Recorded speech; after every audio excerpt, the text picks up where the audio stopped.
Hey, what's going on, guys, and welcome to the off-season episode for the Bluffton Beavers Dynasty here on NCAA 14.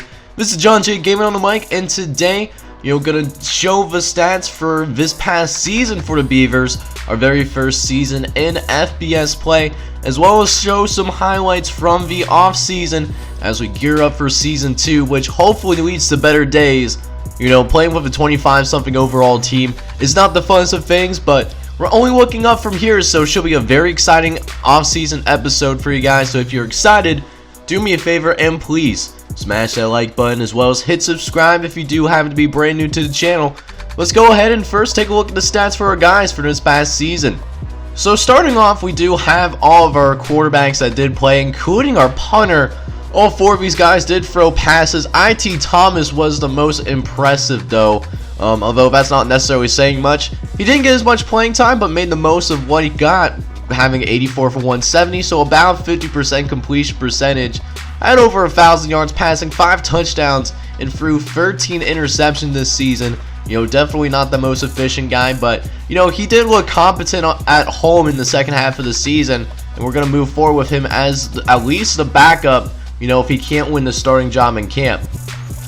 Jack Rockford, on the other hand, did start off as our starting quarterback and was off to a pretty fast start, but then, had some really bad games, in the first half of the season, went out with injury, and then what ended up happening was It Thomas just took the job. 2,200 yards, 6 touchdowns, 23 interceptions is not starting caliber. Joe Good also got in there too. He was 0 for 3, didn't throw any touchdowns, didn't throw any picks, and then Joe Lemon, he got to run, was 2 for 7, 39 yards, and also threw an interception as well. Now, the running game was ironically not something that we were known for whatsoever. I mean, no surprises, we really had a tough time blocking people. Joe Lemon was actually our leading rusher, but only had 125 yards rushing, and he did it from fake punts. We ran 14 fake punts this season, and for the most part, most of the time, we ended up getting a first down. So, I mean, it's been working with Joe Lemon. It Thomas was another guy that had 100 yards rushing. He had 122 yards and 4 touchdowns. We had a few other guys get into the end zone multiple times on the ground, though. Chris McLean, who averaged less than 1 yard per carry, but got into the end zone 3 times. And then our fullback, Matt Grant, had 5 carries for 6 yards and found the end zone 2 times, doing some fullback U action. Now, for our receivers, we did pass the ball a lot this season, and because we passed the football a lot, we did have some decent bright spots. Tommy Marks led the team in yards and catches this season, having 51 catches for 767 yards. Not bad for a freshman campaign, although he did not get into the end zone. The person that did lead us in touchdowns this season was Josh Gates. He had 46 catches for 567 yards. Then after that, we had a bunch of different guys get into the end zone for us throughout the season. At least kind of spread the ball around, but Josh Gates was definitely a target that we went to this year. Now, blocking is something that I usually don't talk about, but with the number of sacks that we gave up, it was definitely rough on, the offensive line. We did get a few pancakes. We had 5 pancakes, so each of our starters, except, I believe, ironically, our custom recruit, Rigoberto Ramirez, got pancakes. Sean McGee got a pancake as well. He also plays on the offensive line, or as a tight end sometimes, but, a lot of sacks given up. The worst culprit was Doug Slaughter. He gave up 7 sacks this season. Eric Moore wasn't too far behind him. He gave up 6 sacks as well. Just a lot of guys that gave up a lot of sacks this season. Definitely got to work on the offensive line for sure. Finally, for our defense, we had, defense was on the field a lot, and, because we're getting blown out, a lot of guys got different runs at it. Matt Smith was a notable bright spot. A true freshman came in, did what he needed to do for the most part. He had 61 total tackles for 5 TFLs and 2 sacks, and also had an interception as well. So not a bad season whatsoever for the true freshman. But we got some guys that did some major job on that defensive line. Terry Riley is one of those guys. He had 18 TFLs, which is really good for a true freshman. Kevin Hall was also that guy as well. 12 tackles for a loss. And then Will Goings, who was one of the older guys on our team, a sophomore. He had 10 TFLs. So the defensive line getting in that backfield, doing a real good job of that. You know, and I'd love to see this defensive line grow, as we are bringing in a few other guys to help with that line of scrimmage, you know, to try to help things out. Sacks again, Terry Riley leads the team. He had 10 sacks this season. 10 sacks, that is insane. But you know, he was the only one getting to the quarterback though. Sean McGee had 4 sacks, Will Goings and Kevin Hall, they each had 3 sacks, and then Matt Smith, this linebacker, already talked about him, he had 2. Finally, for turnovers, we didn't force the turnover a lot this season, but Justin Carey was a guy that had multiple interceptions this season. He only got to do that. He had 2 picks, which is really cool to see. As for forced fumbles, Sean McGee was the only guy to force multiple fumbles, but we fell on 3 of them though. Barrett Baker was a guy that fell on multiple fumbles, and he forced one himself. He was a guy that was just all over the field for us as well. He can definitely be a building block we can build around. And then Antoine Hayden got a fumble recovery as well. Finally, for our kicker, who was the best person on our team, he had a pretty good season. He was 10 for 11 with a 90% field goal percentage, had a long of 45 yards, and including a game-winning field goal that went up against, you know, the Miami Redhawks that gave us our very first win of this entire series. So that's really promising to see. And then for punting, you know, Joe Lemon actually did have some punting opportunities. He had 61 punts, but they weren't very good. He only averaged, you know, a net of, you know, 35 yards per punt. He did get a, you know, 1 down inside the 20-yard line, but never had any touchbacks. And then his longest punt of the entire season was 54 yards. Not really known for his punting. We use him for fake punts, so that's fine. So what ended up happening is we got fired, which I wasn't surprised, to be honest. I was kind of expecting it. So what we're gonna do, you know, no worries, the series is not gonna end, of course. We're just gonna go back and, you know, do some things so that we're back on the squad as a brand new coach. I'll let you guys choose who the coach is, you know, who you want this coach to be named. Please keep it appropriate, but, you know, let me know down in the description who you want the name of this new coach to be, even though it's unfortunate that we got fired in the first place. So while I'm letting you guys decide who, you know, the name of this new coach is going to be, this is just what I'm going to have him default to for right now. What I am going to do, since we got fired, is we are going to choose the new playbook that we're going to run this season, both on the offensive and defensive end. So last year we ran a Western Kentucky playbook, and now that we got this thing going, I'm going to count down from 3. Whatever I land on, that's the playbook we're going to run with this coach. So 3, 2, 1, go. And we're going to have the Wyoming spread offense. I've never ran Wyoming's playbook, so it's going to be interesting, although it is a spread concept, so I do like that. Same thing with the defense. We got a 4-2-5 last year. And, you know, I'm just going to go ahead and get it spinning once again. 3, 2, 1, boom. Okay, so we have a 3-4 multiple that we're going to run with. So, you know, doing something different. Hopefully it goes for the better for us. So we move forward into this offseason with the transfer request now. And we got 3 guys that want to come to Bluffton University. The sad part is all of them do play wide receiver, but they can all help us out in season 3. You know, all of them in the low 60s. You know, since they're going to have to develop anyways. A little bit, you know, having the city year. Justin Jefferson is coming from Eastern Michigan. Alex Anderson is coming from the Navy Academy. I guess he flunked out there. And then Mario Kilpatrick is a true freshman playing at Purdue. All coming in from, you know, to play at Bluffton. And all of them play wide receiver. So we're going to go ahead and admit all of these guys. All 3 of them welcome to the squad.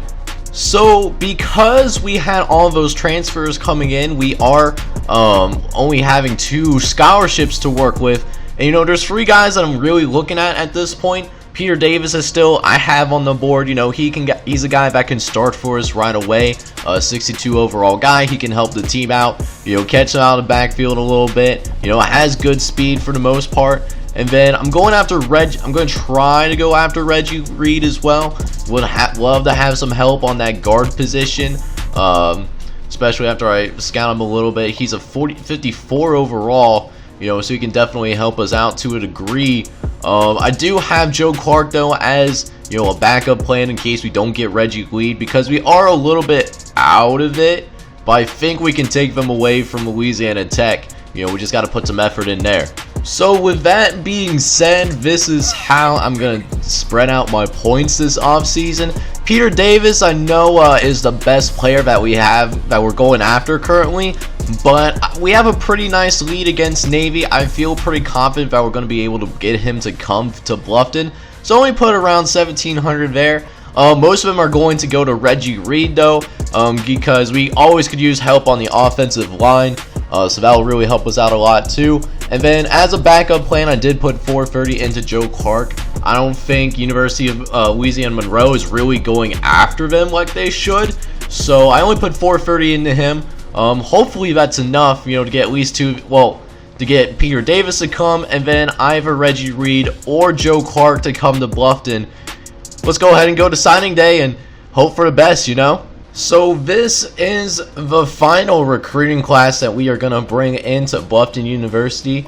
22 man class, of true freshmen coming to the squad, plus the free transfers that are going to come in as well. Going to have to sit out a year because they did not get an NCAA waiver, so we'll see those wide receivers that transferred in season 3. But for now, if you do want to be a custom recruit in the Bluffton Beavers series, there is going to be a template that I'm going to put in the description as well as in a pinned comment. So feel free to follow that, and I'll make sure you get you guys in there before the opening episode comes up in here. So we'll see what happens. Alright, so now this is what our roster is going to be looking like, at least to start the season. Got a lot better of a team than what we did, last time out. There are a couple changes that I am going to make though. First and foremost, I'm going to move Joe Chavez from fullback to the tight end position. We didn't sign any tight ends. We got Chris Johnson who can also do the job as a blocking fullback for us. So I think Chris Johnson's going to get the start at the fullback position whenever we do need him. As for tight end though, Joe Chavez is going to be the new starting tight end for this team. 80 speed, definitely somebody that can be a weapon for sure. He is a little bit small, 6 foot, 240 pounds. You love him to be a little bit taller. Kurt White is 6'5", Bill Watkins is 6'6", but Joe Chavez has a lot of speed though, so that could definitely help us, and could be a problem, as a tight end. Now another move that I'm gonna make, is move Doug Slaughter from left tackle to left guard. He's not gonna be starting at that left tackle position anymore because we have Frank Henry, and I think he will be a better option long term. But for the left guard position, Doug Slaughter should be able to start right away. Tyler Wilson was simply not it. I would love to do some more moves than currently have, but we're still pretty small on the offensive line department. Although Reggie Reed's a 58, so that's nice. We didn't have him fully scouted, but he'll do good work. But Josh Britt, he'll start at right tackle, and I'm sure Stefan Rivero will probably get some playing time as well. He's too good to be on the bench. Since I also I have a free 4 set now, and we have quite a few defensive linemen actually, just because we were in a 4-2-5 last season. So what we did is we moved Spencer Bain over from the defensive tackle position. We moved him over to right end. He's not the fastest guy in the world, but I'm sure he'll grow into it eventually. As for linebackers, our linebacking core still looks pretty light, and because we're running a free 4, would not be surprised if we ended up getting a few more walk-ons just to fill that requirement. Cornerback though, we do have Nick Miner. He's going to be a huge help for us, 84 speed, so that will be nice. Although the sad part is none of the safeties that we signed are actually able to transition over to the cornerback position without playing essentially like a like a walk-on, I guess. So we're stuck with a lot of strong safeties, but that being said though, we don't have to. Actually, we'll move one of these strong safeties over. Rashawn Smith, I imagine, will have a hard time getting on the field, so we'll move him over to free safety. But I mean, he's still we got a lot of safeties to work with, so at least we won't have to worry about safeties, at least for a little bit. Alright, so now to one of my favorite parts of the entire offseason. We get some training results. We get to see some guys grow, and man, did we needed to see some growth. Our 3 best players are those wide receiver transfers that we brought in. Mario Kilpatrick, Justin Jefferson, and Alex Anderson are all in the mid to high 60s. So again, they're going to be really fun to play with come season 3. It's a shame that they are going to have to sit on the bench until, you know, we actually see them on the football field. You know, but, you know, quarterbacks, you know, IT Thomas, you know, set himself apart as the backup quarterback. At least we're going to put him as the backup behind Chris Lundy, you know, see what ends up happening there. As for halfbacks, you know, Brett Carter actually makes a pretty big jump. He moves in. He's going to be the new backup tailback. You know, Chris McLean and Armin the Tank Johnson going to be seen as the 3rd string guys. You know, so shout out to Brett Carter for winning that backup job. Fullback, Matt Graham is going to be the backup fullback. You know, Irvin Cunningham is going to be sitting behind him as well.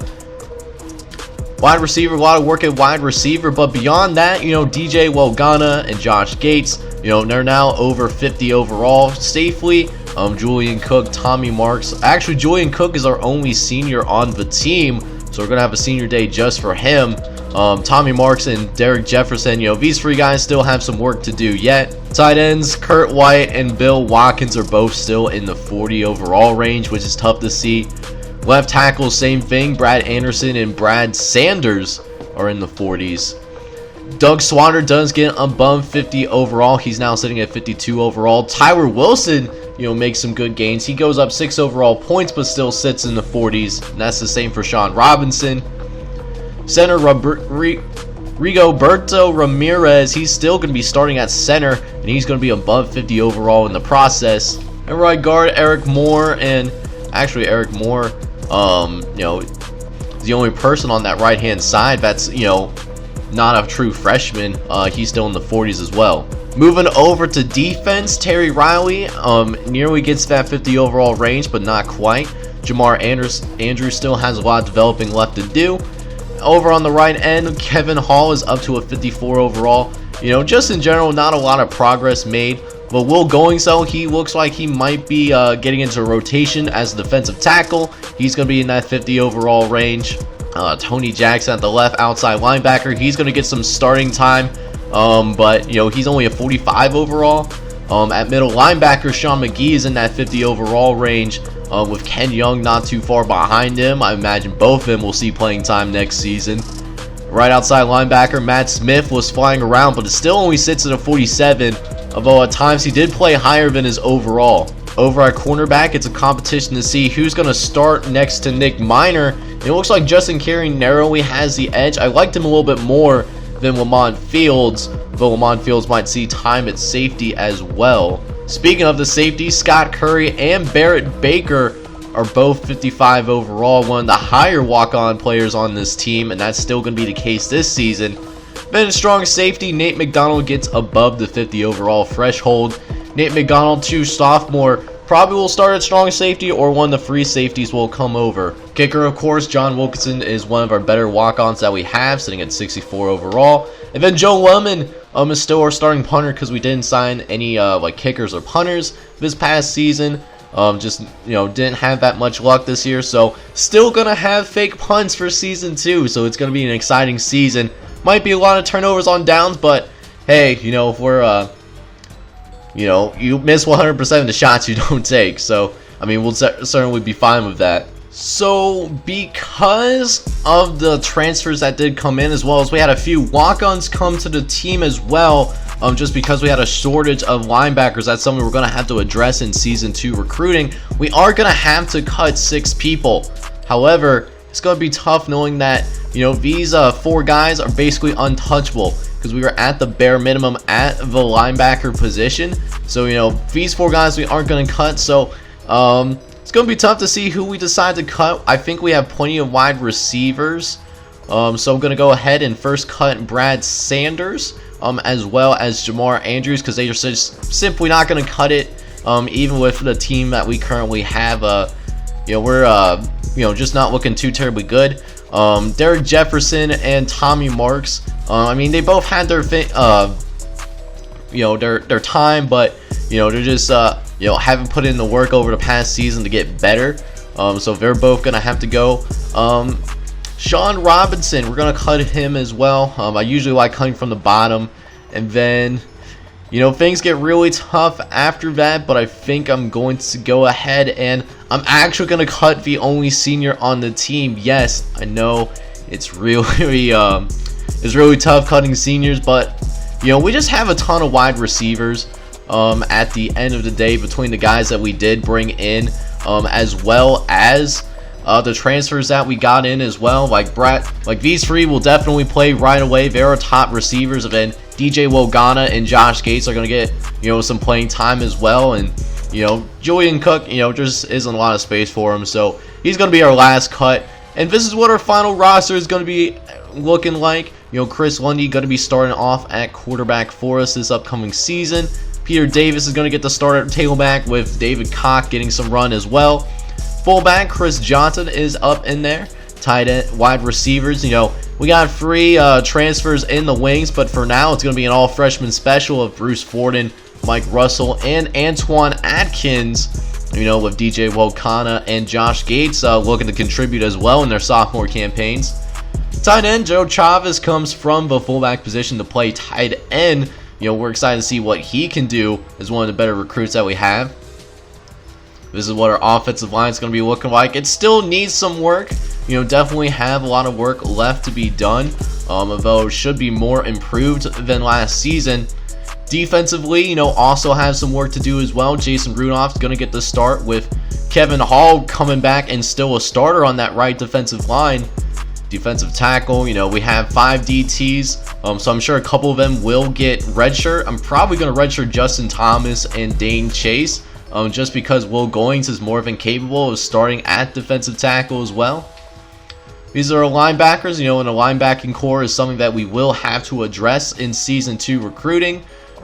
These are our corners, 3 safeties, the strong safety core, and then of course kicker and punter, so you love to see it. So now that we made it to the preseason of Season 2 of this Bluffton Dynasty, let's go ahead and check out the custom schedule that we have, as well as the players are going to redshirt, as now we'll get ready for our very first game of the second season. So this is the schedule that we are going to be working with to begin the year, and we're going to start nice and easy. We've got a road game against UMass, from the Independence Conference. Then we go play Houston once again. Houston was a team that we played last year and destroyed us, so hopefully we can play a lot better. It'll be a nice measuring stick game for us. Speaking of measuring stick games, we'll play Washington, who's ranked number 5 in the entire country, coming in at number 5 in the nation, and going on the road to play them as well. That'll be a great test for us as well. And then we'll go ahead and get into MAC conference play, playing teams like Northern Illinois, a team that we didn't play last season. Central Michigan was another team that we played, lost by 19 points, 21-40. Miami, we played them on the road this time around. We beat them at home. Then we, go to the back end of the season, play Ohio, Bay Buffalo, Defiance College, and Bowling Green to round out MAC play. Now, since we actually have guys on the squad, we'll go ahead and check out the guys that we are going to redshirt this season. I do like to have at least 3 quarterbacks. The custom recruits will still be there ready to go in case Chris Lundy does get hurt. But Joe Good, he's going to be able to step up in there. He's going to be redshirted for the upcoming season, develop him a little bit.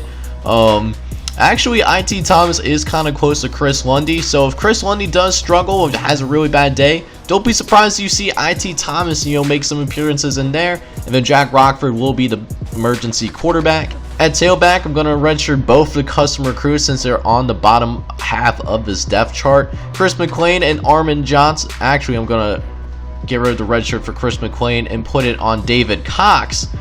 David Cox, is going to be the backup to Peter Davis, so fair redshirt him, save him a year of eligibility if he's not going to be starting.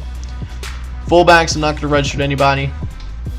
But wide receiver, though, I am going to have to redshirt 2 guys. Both of the transfers that came in that did play last season. they're going to have to redshirt. Alex Anderson has to sit out, but he redshirted last season and didn't like that, so he's going to lose a year of eligibility. So we're going to have 5 wide receivers to work with this season once again. Over on the defensive side of the ball, I have 2 guys that are going to redshirt the defensive tackle. Justin Thomas and Will Goings and Dan Chase are all roughly the same overall, so I'm going to stick with Will Goings so I can give these guys an extra year of development. So you'll see them on the field next season with Andy Latimer and TJ Motley backing them up. At free safety, going to see Aaron Ray going to be starting for us. Usually I like the redshirt freshman if I have a surplus of guys at a position, but Aaron Ray's so good, he's going to start right away. Scott Curry and Rashawn Smith are going to be redshirted. However, we'll give them some time to develop. Same thing on the strong safety position. I really like what DJ Walker has been doing. He's won the job in my eyes. So I'm going to start him and then going to redshirt Nate McDonald and Robert Atkins as well. So this is what we're now looking like now that we made it through the entire offseason. And we improved quite a bit, actually. We got a 46 overall offense and a 40 overall defense. So, we got some things to work with for sure, in terms of building this team up. We're also selected to finish 5th in the MAC East, supposed to finish ahead of Defiance College, who doesn't have the same recruiting restrictions that we do. So they have they have a better squad than we do, but I'm not too terribly worried about them. I think we can continue the development. I'm excited to see what we can do this upcoming season. But with all that being said, we have the first game that we are excited to get into. Brand new season, brand new dreams. Gonna be a good one. So if you're excited about Season 2 of the Bluffton Beavers Dynasty here on NCAA 14, do me a favor and please smash that like button, as well as hit subscribe if you happen to be new. This is John J. Gaming on the mic. Hoping you guys are all having a wonderful day. Take care, everybody.